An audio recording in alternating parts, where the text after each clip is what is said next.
3 months ago, my husband, daughter, and I were on our way home from the zoo.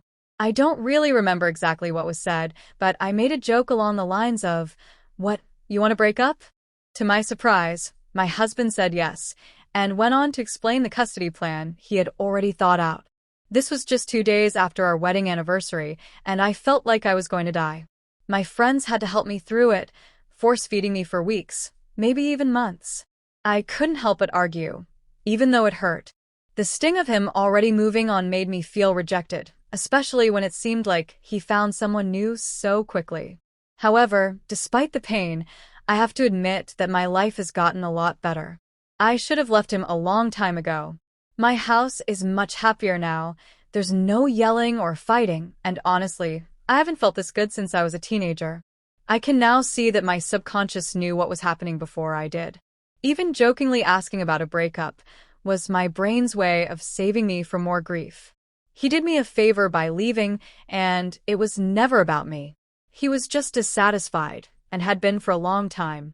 It's clear to me now that my marriage brought me sadness, so his departure freed me. Some people might assume the sadness I feel is because of rejection, but it's not that simple. Yes, it hurts, but I can also experience grief and joy at the same time. I'm in a much better place now, even if the healing process is still ongoing.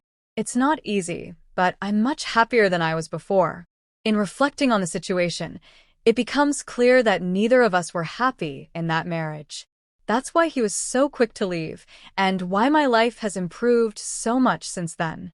The reality is that many husbands might quietly be unhappy in their marriages, and often their wives don't realize it until it's too late.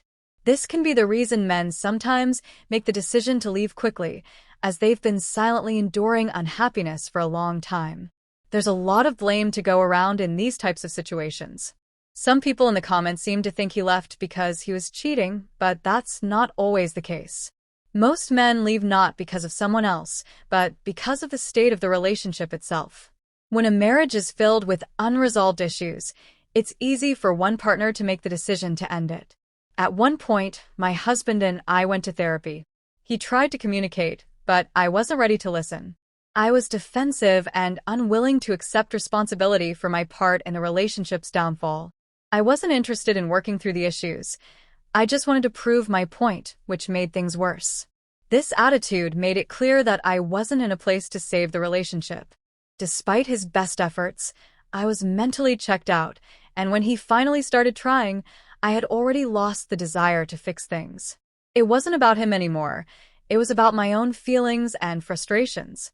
I was no longer willing to try, even though I still cared. Therapy at that point seemed pointless because I wasn't open to it. It's easy to point fingers in situations like this, but both partners play a role in the breakdown of a marriage.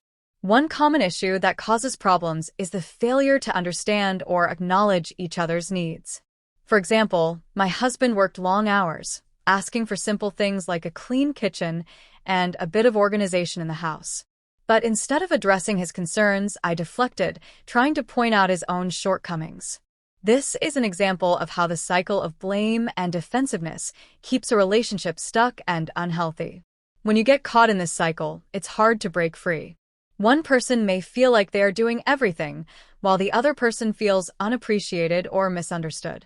But unless both partners are willing to listen and make an effort to change, the relationship won't improve. In the end, this is what often leads to the breakdown of the marriage. This situation isn't unique to me. Many people find themselves in relationships where one person is doing all they can to make it work, while the other person isn't willing to put in the effort.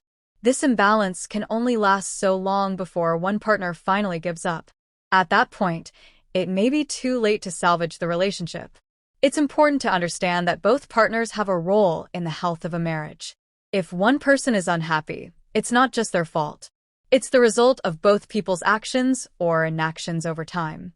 When communication breaks down and one partner becomes mentally checked out, the relationship can't survive.